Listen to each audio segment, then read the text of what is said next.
it, everyone? Welcome back. This is the Mac Coast to Coast Show. Don't forget to hit that like button and subscribe so you know when we go live. Here's your host, Brian McLamara. Mac Coast to Coast. Hey everybody, welcome to another episode of Mac Coast to Coast. I'm your host with the most, B-Max, and I'm here with the boys. Razzle. Sorry. I saw your Star Wars shirt. That's great. And T-Mac. Hey, what's up, everybody? Welcome to the show, man. I got the Brotherhood website up and launched. Go down. I'll put a link in the description. Check it out. Get you some gear. Thanks for the support. And our special guest, host Goofy Mo. Hi, guys. Hi, Great to kids. see you. Hi, kids. I'm really hardcore. I like to home with my homeboys and get jiggy with it. Oh, jiggity wiggity. Wow, what's up, man? Are you B-Max's brother? Yeah, I like B-Max's tough twin. I like to go out there and hit with the ladies. That's what keeps everything fresh. Oh, yeah? Kind of look like Screech. Hey, hold on a second. Watch out. Don't call me that. Well, you know what they say about old Screech. What do they What's say? going on, boys? What's cracking lately, man? How's everybody doing? Good. Razzle? You guys know, been getting some rain over there in FLA? I added to my large land mass that I've been purchasing. And I've been at the beach, and that's about it. Living the dream. Yeah, you know, rough life. Landmass. You know, I saw some pictures of that landmass. I think it's looking pretty good. Yeah, man. Yeah. Oh, Wow. Is that your Wow. nose, or are you happy to see me? Only my bartender knows for sure. Wow. You need an extra picker for that sucker. Snort a 8-ball with one whiff. What's going on, man? What's going on in Hawaii, Tim? I see you got the website up and cranking. People were asking me about it. Yeah, I've been working hard at it, trying to, working back at work too. So I've been a busy man, but everything's going great. You know, the tourism's off the chain. Them stimulus checks are pretty good. You've been keeping that positive attitude, trying not to be so negative up there. I'm trying my best. All right. Yep. Everything's good, brother. What would people say about you if we called your work and we asked for you and then said, do you think that guy's the best guy? I'm looking for the best guy to do this. What would they say about you? Depends on who you ask, I guess. Hardest working Howley you ever did see. Yeah. I'm gonna go in and get him, bro. Slow down, cause you're making us look bad, bro. That's what they used to tell me at the Modilani.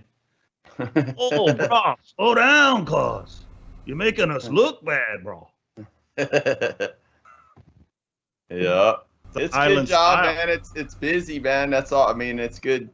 It's good that the hotel's back up and running full blast right now. So, Are you guys worried about that Delta variant? who? Yeah. Delta Airlines. Oh, don't forget about the Lambda variant. The Lambda variant.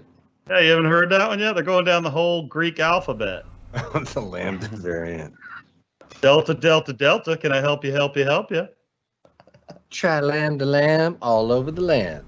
Uh-huh. No, but people around here are starting to they're starting to get uptight again about wearing masks and the vaccinated versus the unvaccinated people. And things are starting to get weird around here.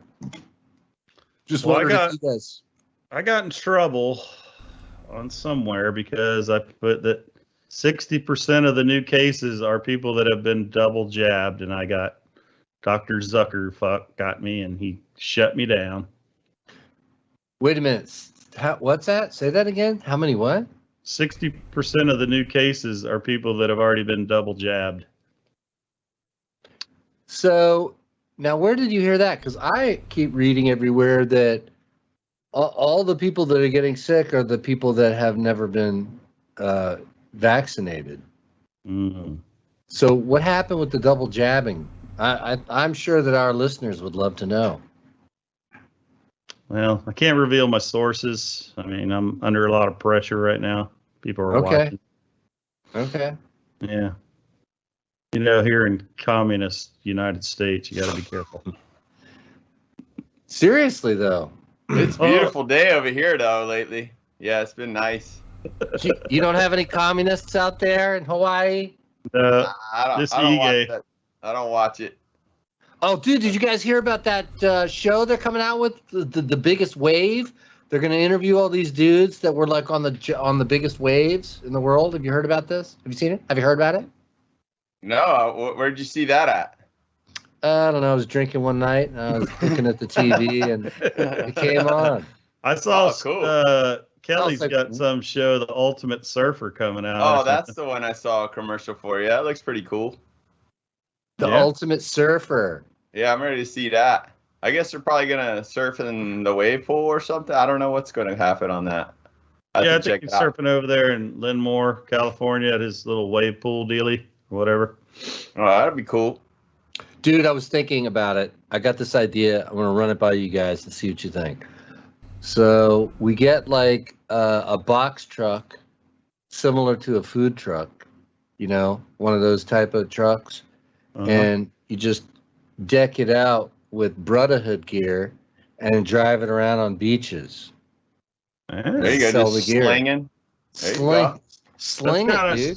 It's kind of like Sean used to do with the Volcom band. Just have a Volcom band, yeah.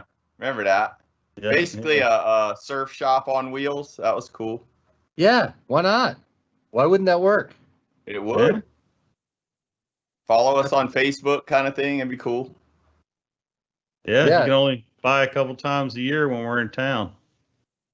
Well, and we follow the truck. We put a camera in it, and the truck drives around, and we follow the truck across the United States, and we see how many people are into surf stuff in landlocked areas, like the middle of freaking Kansas. Get your surf stuff here. There's gonna be good surfers coming from everywhere in the world now because of this, you know, all the wave pools and everything. So you're gonna have people coming out of Arizona and, you know, a lot of, you know, inland states are gonna have great surfers pretty soon. Maybe even China. Chinese surfing. Wow, bringing up China, that reminds me of our guest today. Why don't you introduce him, Raz? Yeah, speaking of China, we got a buddy here that's gonna be moving to China pretty soon to be the associate dean at the Duke Kunshan University over there, and he's a good friend of ours, skater, surfer, Mr. Jason Gaines. What's up, Jason? What's up, Jason? What's going on, brother? Long time no see. Hola. Yes, sir. How you been, man? Long time no see. Welcome to the Matt Coast to Coast show. I'm happy to be here. Yeah, you look like you're in the shorter hair version like us nowadays. I keep telling my wife that I think I'm gonna grow it back out. And, you still got it. You still got it to grow back, or is it like ours? No, that's gonna have the mullet in the back, and then that's what I was thinking. I wouldn't mind. I've been thinking about just going all out and growing it thick and long around the sides and just leaving it balled up here. Just go. I think that'd be cool. Man. Full on Gallagher, dude. Full on Gallagher. The old hat. Yeah. I work with a lot of Jamaican people at work. I always tell them I'm going to grow the Stevie Wonder, with just the dreads in the back. That'd be perfect. Just a dread ponytail and bald everywhere else. Everywhere else. That would be good. Everywhere, yes. I'm a swimmer also. Yeah, so what's been going on with you, Jason, man? Raz has got a lot of info about you, man. Seems like you've been a busy guy traveling and, living the dream. What's going on? Yeah, I have been here in Louisville, Kentucky for 15 years. I am a political science professor. After leaving Florida high school, went off to California and went to school out there for a while, and then ultimately dropped out, moved to Maui, lived there for a couple of years, then went back to Florida, back to school, and got finished up, got bachelor's degree, Florida Atlantic, then went to University of Florida, got a master's degree and PhD, and then ended up at the University of Louisville.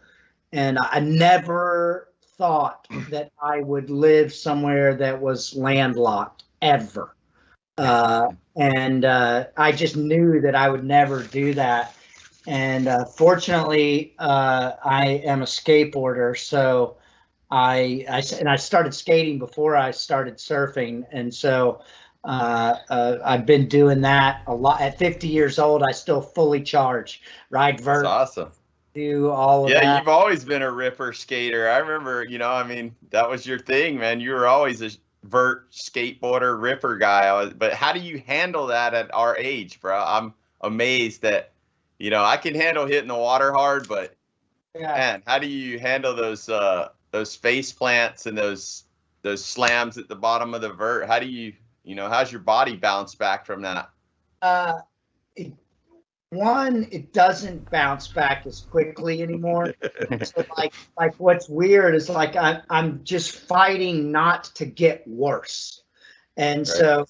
So like I instead of I'll still occasionally pick up some new trick or this or that, but for the most part it's just trying to not lose tricks, and the pain of it all, like what I can't put in the kind of time that I need to put in to keep my skills up, because my body just won't do it.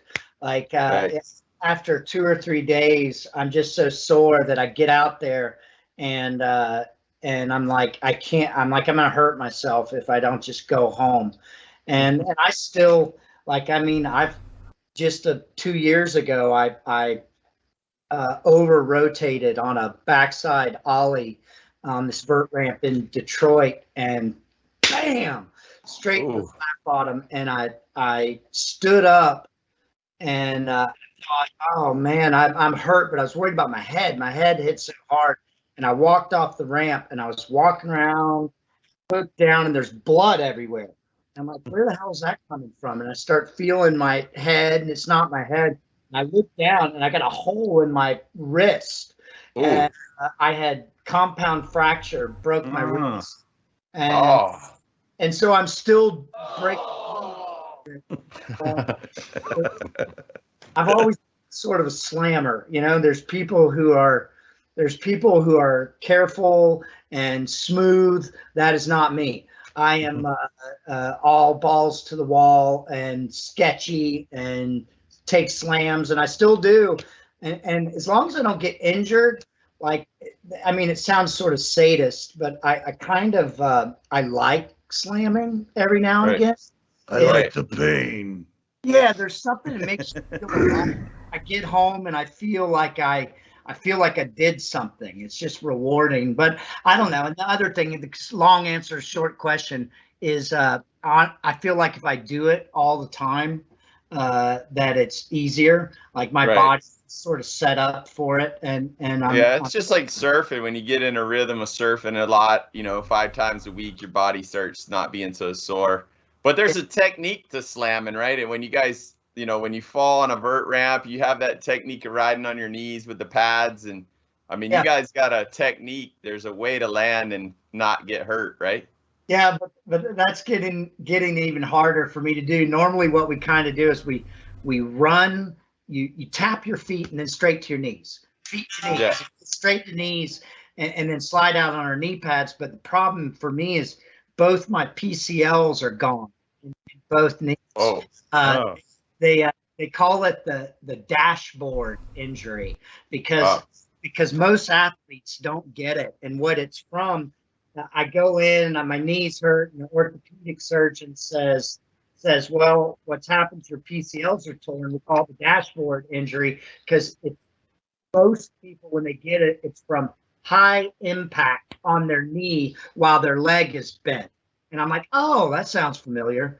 And so, Right. and so they're torn. And so I sort of have to jump around sometimes when I'm knee sliding because Right. it turned the wrong direction and it hurts. But at this point, it's like, fuck it. I'm in deep, and I'm at 50 years old. I'm just not going to stop. That's awesome. I don't know what else to do. Like, so much of my identity's wrapped up into it. Like I would feel very weird if I stopped, and so probably it's going to stop me. Right. Yeah, that's awesome, man, that you're keeping it up at our age, and and you sound like you got a lot going on. What is this Raz is saying? You're moving to China? When is that going to happen? I just accepted the position as associate dean at Duke Quinchon University. It's a partnership with Duke University and a university in the city there, Quinchon. They all say Quinchon. I'm learning this because I don't speak the language, but I start September 1st. And I mean, I've already started, but I moved there September 1st. That's when my visa is supposed to be done. And it's right outside of Shanghai. And so really excited. Like I love my job here. I love the work that I do, but I started thinking about it, and I'm old enough, like in academia, sort of as a researcher. I do political science research, and I publish. I've written a couple books with my colleague. I've done a bunch of, I publish articles all the time, and I'm sort of, I'm still in my peak age for that career. And so people sort of in their 40s and early 50s in peak age, but once you move past, start getting closer to 60, you sort of fade out. The young guns take over, and so what I realized was that if I'm gonna go, I'm still young enough to add this whole new chapter to my life, but I'm old enough that if I didn't pull the trigger soon, that my window would close. And so I got the opportunity, and it's a new university, and so I get to build this university, and in a position of administration like that probably a lot of the choices that I'll make, the things I'll do, will outlive me. And so I'm like, this is a really cool thing to get to do. And as you can imagine, a couple things that I did was figured out where are the skate parks around where I'm going. And dude, the big world is right outside of Shanghai. They've got a 100-foot wide vert ramp that looks like a circus. I mean, it's just so many different things on it, and then the other thing I checked was where could I surf, and there's a waves will occasionally break close to Shanghai, but if I go further south down in China, it breaks down there, and then of course Indonesia is a short trip from there, and all of the Southeast Asia stuff, and so there's all that, and I hope to do that. You'd be close to Bali. You'd be able to fly down to Bali pretty cheap. That would be cool. So is this a collaboration with Duke University in North Carolina? Yes. Yeah. So I'm officially a Duke University employee. Okay. And which, wow, coming from where, so young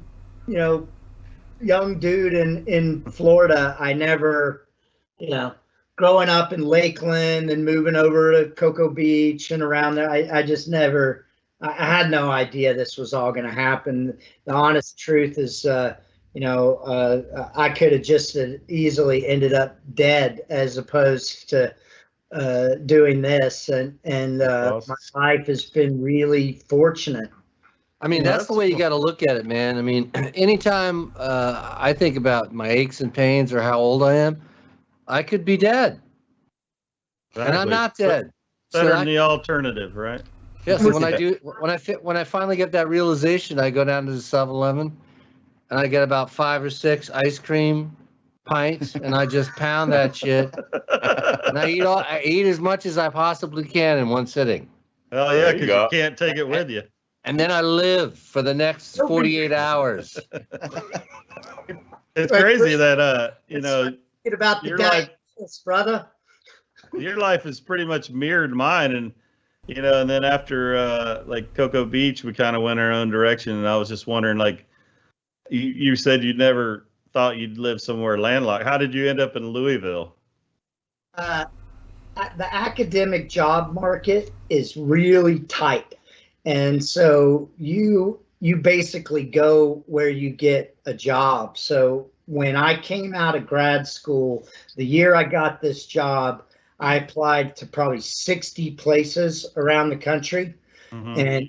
and there's about 100 or so, maybe 120 other PhDs around the country applying for the same jobs. And so it's everybody. There'll be about 120 people who fit the description that for the job you're looking for, and only about half of those end up with a job. So you go where you get the job. And Oh, I okay.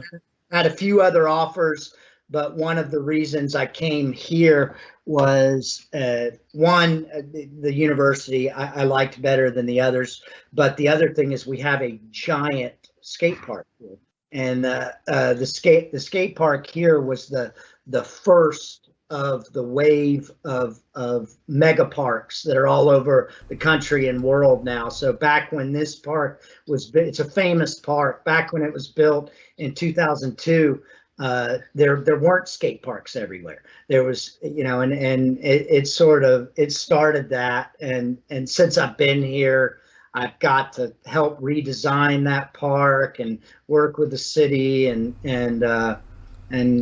that's how I ended up here. It was just and Louisville's a great city, man. It's like I live in this sort of hip neighborhood with restaurants and shops and all kinds of stuff where bars, and a whole like a mile of or 2 miles of all of these things where like regionally people come here all the time, and it's really neat. It's kind of a hipster town, I guess I'd say. And then Uh-huh. there's Cool. Did you Cool. hang out with Patino or Lamar Jackson or any of them guys? I've seen Patino, and I saw him one time at Meyer. It's like a Walmart kind of thing.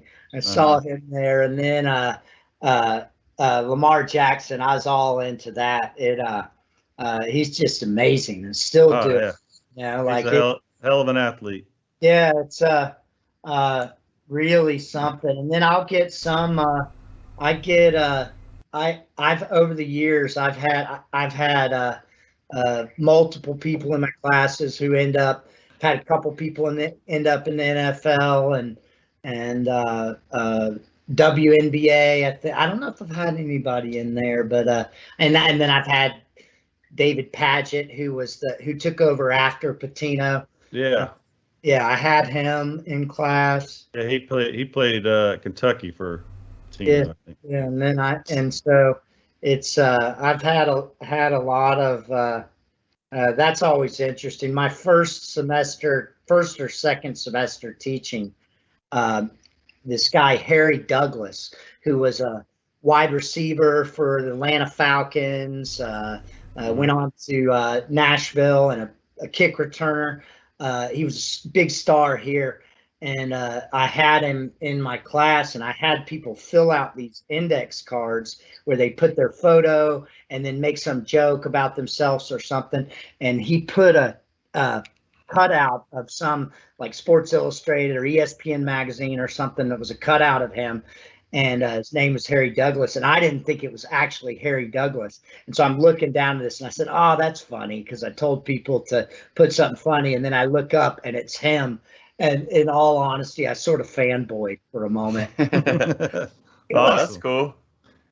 Yeah, well, speaking about, they've had some. Go ahead, Tim. oh, sorry, I was gonna say, speaking of fanboys, you know, like I wondered, like all your years of skating, did you ever get the opportunity to skate with Tony Hawk? I mean, the legend. I mean, Yeah, like not until about 2 years ago, I was up at this event in my friend has a backyard ramp in the middle of nowhere in Michigan, like, and I mean nowhere, like farm country. And he holds this thing every year that's invite only. And I was there, and suddenly, apparently, Tony Hawk had business in Detroit. And him and Kevin Staub, who's another old Bones Brigade. Wow, yeah. yeah, the Bones Brigade. Yeah. Bangs Brigade. Yeah, they showed up there, and it was crazy. Nice. Get out of here. In the middle of out of nowhere. And he still absolutely ripping, you know? Yeah, and that must have been really good. I mean, that's like one of your skating with him would just be like fun as hell, right? I mean, Backyard ramp, like not at some park with, you know, with not some big event. It was just a bunch of people who knew each other at a backyard ramp. It's amazing. and then to be able to rip in front of him, it just felt great, you know, to be like, damn, this guy could skate, you know, this must have been felt good, you know? Yeah, it's awesome. Hey, what kind of board was your? What was your first skateboard? What kind of board was it?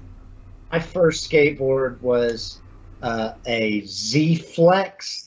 Like it was like a Fairflex? Or? no, it was a Z Flex, Oh, which Z-Flex. it was like Dogtown kind of thing. It's like offshoot company maybe. But then I had a GNS Pine Design. And Nice. one, Yeah, because Pat Solomon was skating for them, I think, back in the day. yeah, and he was riding for Madrid, and that's one of the guys I grew up. You know, I basically got raised by him and Billy Beauregard when I was a little kid. They were Billy was in and out and doing what he did. Yeah. And He was a wild man. yeah, and Pat and I were good friends, and he sort of brought me up. And I remember years later, I lived in San Diego, and I was down on the boardwalk in Mission Beach, and I ran into Pat Solomon and Kelly Rosecrans just on the boardwalk. And we ended up going and skating a backyard pool in this big San Diego ditch. They didn't know where to go, and I did, and so it was awesome. But he's a Pat Splat, great guy. Yeah, he was. cool. Wild man. Well, I wanted to ask you, like, the evolution of skateboards. You know, when I was young, the boards had like plenty concave, they were wide, had the flip tail, the whale nose tail. was kind of the whale tail, and the nose was kind of flat. But then the evolution of the boards is, you know, smaller and both sides are flipped up. I'd love to hear from you about like the evolution of your skating career and how you started on those old boards and where you're at now, and let me hear a little bit about that. Yeah, well, That old Lakeland ramp, dude, out there on what road was that? That was wild times. So out are there. the boards nowadays the way they're built now? Are they easier now, or do you like? They are. I mean, You know, like it's much like surfboards. You know, if you try to ride old boards, the technology just gets better, and it you know, and you can do different things, like how, you know, surfboards have evolved to where, you know, different types of boards for different types of waves, for the Right. size, all of that stuff. And it's similar in skateboarding. Like early on, first off, we didn't know what worked for what. And so everybody was just sort of riding these planks. And then when it got to, you know, say like started probably mid to late 90s is when everything went to the popsicle shape, you know, Yeah. and where like you're talking about, and wheels got tiny too. yeah. we've moved away from the tiny wheels because it's stupid. Like they don't, they're too slow but the shapes now are so much better. Like the concave in it too. It'll have like lumps up around the wheels and things where you can use your feet to grab a hold of the board in ways that you couldn't. They're just so much more responsive. And the other thing is people have gotten better at like switch. They ride back two ways. Yeah. Right. And so having the big nose, and like I wonder, like get on those old boards and I'm like, how the hell did I do this? And then I'll have other days where I'm not happy because I'm nowhere near what I used to be, and I think, well, maybe it's the board. Maybe if I get one of those old boards. Yeah. You sound like me, dude. I'm like, maybe I'll get one of those egg shapes or, whatever to help me surf. But it's just me, I just don't do it enough. And I'm old, whatever. Yeah. So what's the wheel size? I know they did get really small. They were really hard, right? Like, what is the size now? Are they getting bigger, like half? Like in between. When you talk about that, they're like a little bit bigger than those little small ones that I see.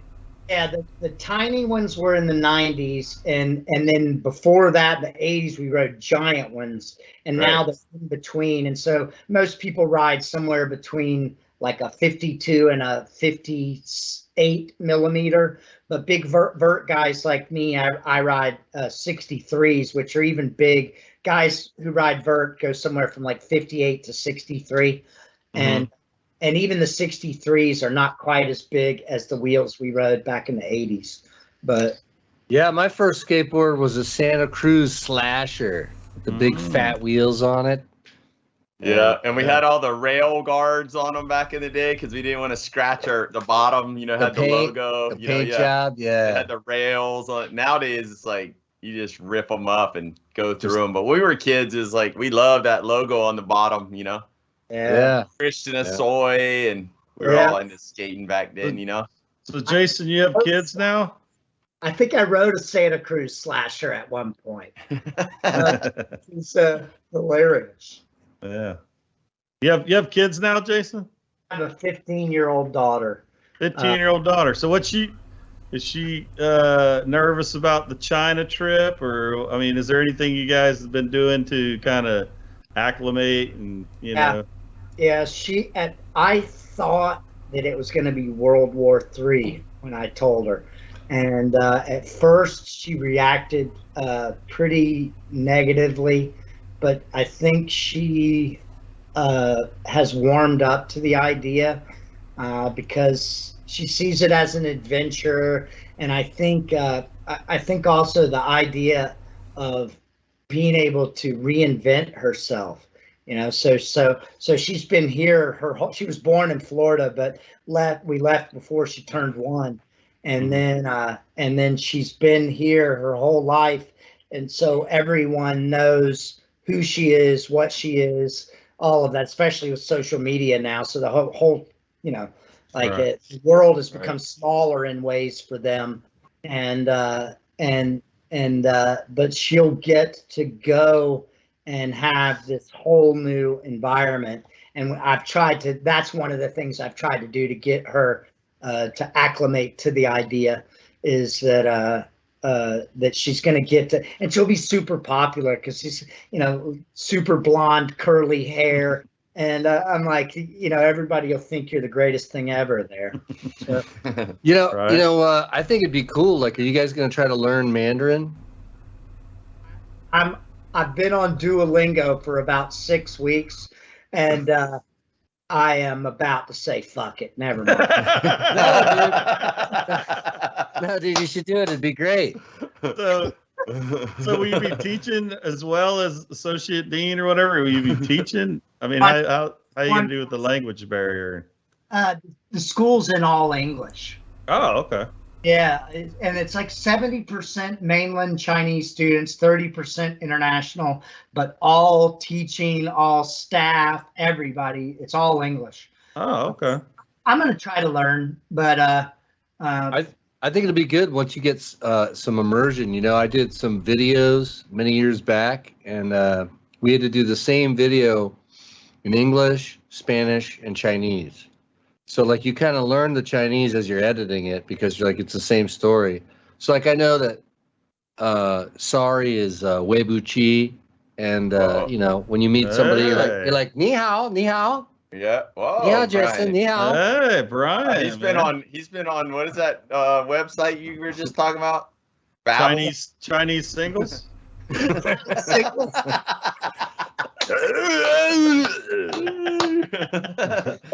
kidding, Christy. I think it would be super cool to really get in there and learn it, but you got to like kind of immerse yourself in the culture, and everybody around you is speaking it. You have no choice but to learn. Oh, he'll learn. He'll be learning a lot. Yeah, when you're totally immersed in that culture, you have to kind of, Yeah, and that's exciting. You know, like I really feel like the American school system, for the things that are good about it and the things that are bad about it, one of the worst things is that we're not forced to actually learn another language. Like you talk to people from like Germany and Scandinavian countries, and I can tell you this, people from Scandinavian countries speak better English than Kentuckians. Yeah. Yeah, English is actually very hard. Nice. English is a very strange language, and it's different from other languages. And we should be able to learn another language. Come on, guys. Yeah, English is terrible. It helps when you're younger. I mean, because you're, like a sponge, basically. But, yeah, like he said, like if you were forced to learn in school, we would probably be speaking another language, but we weren't. It was an option, And then the classes that we took were, come on. I didn't learn Spanish from those classes in high school, but. Right. Yeah, I have 3 years of Spanish, but I can speak a little, but poquito español. I thought you were going to say I had 3 years of Spanish, but then she moved.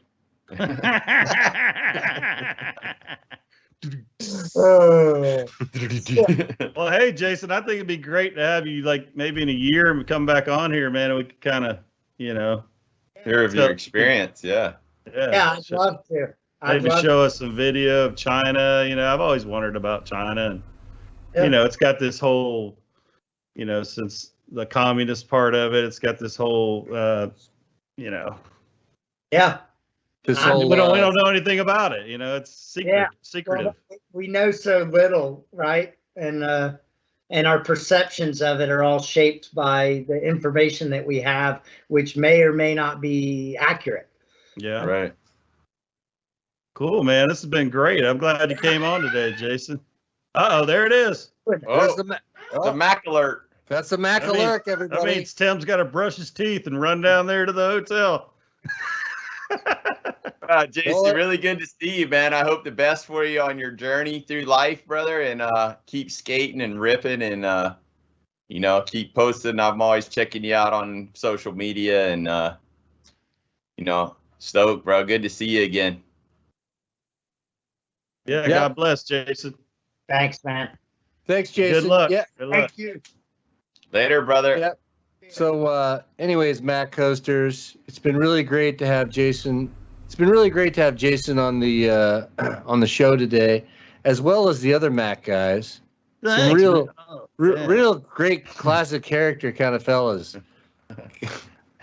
So, anyways, till next time, it's Mac Coast to Coast. We'll see you later.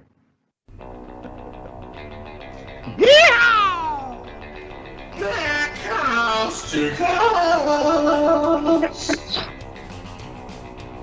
Is that your nose, or you're just happy to see me?